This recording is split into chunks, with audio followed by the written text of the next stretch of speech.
ಕನ್ನಡಿನ ಸಮಸ್ತ ವೀಕ್ಷಕರಿಗೂ ಹಾಗೂ ಕನ್ನಡಿನ ಸಮಸ್ತ ಭಾವಕರಿಗೆ ಕಾಮಧೇನುಲ ಕಡೆ ನಮಸ್ತೆ. ಆತ್ಮೀಯ ಸ್ನೇಹಿತರೆ, ನಾವು ಇಂದಿನ ತರಗತಿಯಲ್ಲಿ ಲಾ ಆಫ್ ಟಾರ್ಸ್ಗೆ ಸಂಬಂಧಪಟ್ಟಂತೆ ಇಂಪಾರ್ಟೆಂಟ್ ಕ್ವಶನ್ಸನ್ನು ಯಾವ ರೀತಿಯಾಗಿ ನೋಡ್ಬೋದು ಎಂಬುದನ್ನು ಸಂಪೂರ್ಣ ತಿಳಿಸ್ಕೊಡ್ತೀನಿ ನಿಮ್ಮೆಲ್ಲರಿಗೂ ಕೂಡ. ನೋಡಿ, ಕಾಮಧೇನುಲ academy notes law of torts important question prepared as per the syllabus prescribed by Karnataka state law university Hubli.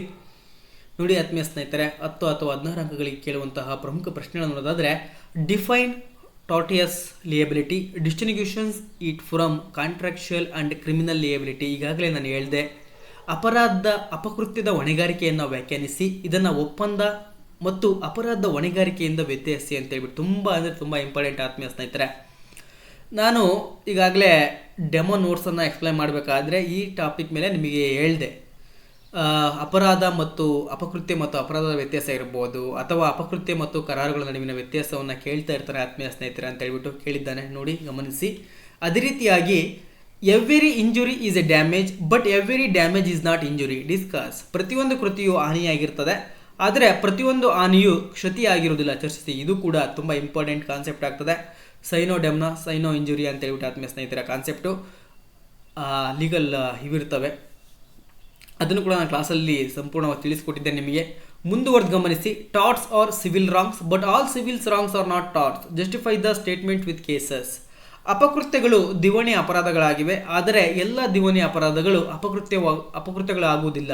ಈ ವಾಕ್ಯವನ್ನು ಮೊಕದ್ದಮೆಗಳೊಂದಿಗೆ ಚರ್ಚಿಸಿ ಅಂತ ಹೇಳ್ಬಿಟ್ಟು ಕೇಳ್ತಾ ಇರ್ತಾನೆ. ಇದು ಕೂಡ ಇಂಪಾರ್ಟೆಂಟು. ಸುಮಾರು 2 ರಿಂದ 3 ಬಾರಿ ಕೇಳಿರ್ತಾನೆ ಆತ್ಮೀಯ ಸ್ನೇಹಿತರೆ.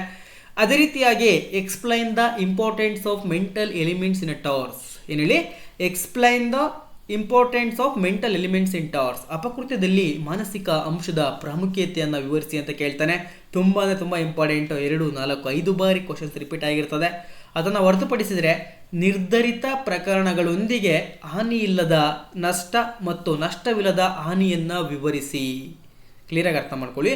Explain the damnum sine injuria and injuria sine damno with the decided cases. ಇಲ್ಲಿ ಕೇಳಿದಾನಲ್ವಾ, ಇದೇ ಕ್ವಶನ್ಸನ್ನು ಇಲ್ಲಿ ಈ ರೀತಿ ಕೇಳಿದ್ದಾನೆ. ಇಲ್ಲಿ ಡೈರೆಕ್ಟಾಗಿ ಕೇಳಿದಾನೆ ಆತ್ಮೀಯ ಸ್ನೇಹಿತರೆ.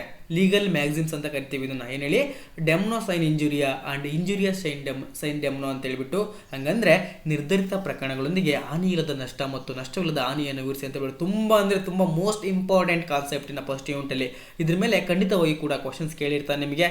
ಅದನ್ನು ಹೊರತುಪಡಿಸಿದರೆ define tort and distinguish tort from crime.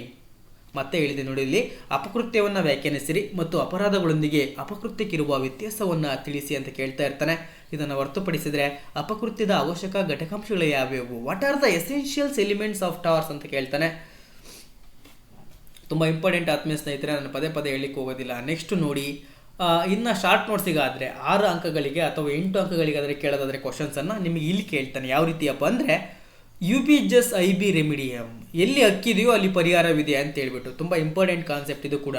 ಅದೇ ರೀತಿಯಾಗಿ write a short note on a males in law in males in a fact ಅಂತ ಹೇಳ್ಬಿಟ್ಟು. ಕಾನೂನಿನಲ್ಲಿ ಮತ್ಸರ ಮತ್ತು ವಾಸ್ತವದಲ್ಲಿ ಮತ್ಸರದ ಬಗ್ಗೆ ಒಂದು ಲಘು ಟಿಪ್ಪಣಿಯನ್ನು ಬರೀರಿ ಅಂತ ಕೇಳ್ತಾನೆ.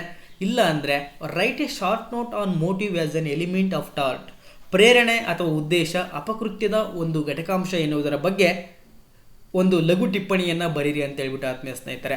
ಅದನ್ನು ಹೊರತುಪಡಿಸಿದರೆ ಎವಲ್ಯೂಷನ್ಸ್ ಆಫ್ ಟಾರ್ಟ್ಸ್, ಯಾವ ರೀತಿಯಾಗಿ ನಮ್ಮ ಅಪಕೃತ್ಯಕ್ಕೆ ಉಗಮ ಆಯಿತು ಅಂತ ಹೇಳ್ಬಿಟ್ಟು ಅಪಕೃತ್ಯದ ವಿಕಾಸನ ಬಗ್ಗೆ ಕೇಳ್ತಾ ಇರ್ತಾನೆ. ಅದೇ ರೀತಿಯಾಗಿ ನೀವು ಯೂನಿಟ್ 2 ಅನ್ನು ಕೂಡ ನೋಡ್ಬೋದಾಗಿದೆ. ಇಲ್ಲಿ ಮುಂದುವರೆದು ಗಮನಿಸಿ. ಯೂನಿಟ್ 3ಯಲ್ಲಿ ಕೂಡ ಎಕ್ಸ್ಪ್ಲೈನ್ ದ ಎಸೆನ್ಷಿಯಲ್ಸ್ ಆಫ್ ನೆಗ್ಲಿಜೆನ್ಸಿಯಸ್, ನಿರ್ಲಕ್ಷ್ಯದ ಅವಶ್ಯಕಾಂಶಗಳನ್ನು ವಿವರಿಸಿ ಅಂತ ಹೇಳ್ಬಿಟ್ಟು ನಾನು ಕ್ಲಾಸ್ ಮಾಡಬೇಕಾದ್ರೆ ಫುಲ್ ಡೀಟೇಲಾಗಿ ಎಕ್ಸ್ಪ್ಲೈನ್ ಮಾಡಿದ್ದೇನೆ. ನೋಡಿ, ಸ್ಟಾರ್ಗಳನ್ನು ಕೊಟ್ಟಿರ್ತೇವೆ. ಪ್ರತಿಯೊಂದು ಸಬ್ಜೆಕ್ಟನ್ನು ಕೂಡ ಇದೇ ರೀತಿಯಾಗಿ ನಿಮಗೆ ಲಭ್ಯವಿರ್ತದೆ ಆತ್ಮೀಯ ಸ್ನೇಹಿತರೆ. ಅವಾಗ ನಿಮಗೆ ರಿಸ್ಕ್ ಆಗೋದಿಲ್ಲ. ಹುಡುಕಬೇಕು, ಕ್ವಶನ್ ಪೇಪರ್ ನೋಡಬೇಕು, ಅರ್ಥ ಆಗೋದಿಲ್ಲ. ನಿಮಗೆ ಸ್ಟಾರ್ಟಿಂಗ್ ಬಂದಿರ್ತೀರಾ, LLB ಸೇರಿರ್ತೀರಾ, ಜಾಯಿನ್ ಆಗಿರ್ತೀರಾ, ಸರ್ ಯಾವ ರೀತಿ ಕ್ವಶನ್ ಪೇಪರ್ ಎಲ್ಲಿ ಸಿಗ್ತಾ ಬಂದು ಕೂಡ ಗೊತ್ತಿರಲ್ಲ ನಿಮಗೆ. ಅಂಥ ಸಂದರ್ಭದಲ್ಲಿ ಸುಮ್ಮನೆ ಸಮಯವನ್ನು ವ್ಯರ್ಥ ಮಾಡ್ತೀರಾ. ಸೊ ಆ ರೀತಿಯಾಗಿ ಖಂಡಿತ ಸಮಯವನ್ನು ವ್ಯರ್ಥ ಮಾಡೋಕ್ಕೆ ಹೋಗ್ಬೇಡಿ. ಏಕೆಂದರೆ ಎಲ್ಲವೂ ಕೂಡ ಈಗಾಗಲೇ ಲಭ್ಯ ಇರ್ತವೆ ನಮ್ಮಲ್ಲಿ. ಎಲ್ಲರಿಗೂ ಕೂಡ ಅರ್ಥ ಆಗಿದೆ ಅಂತ ನಾನು ಭಾವಿಸ್ತೇನೆ ಆತ್ಮೀಯ ಸ್ನೇಹಿತರೆ. ಎಲ್ಲರಿಗೂ ಕೂಡ ಶುಭವಾಗಲಿ. ಸಿರಿಗನ್ನಡಂ ಗೆಲ್ಲಿಗೆ ಸಿರಿಗನ್ನಡಂ.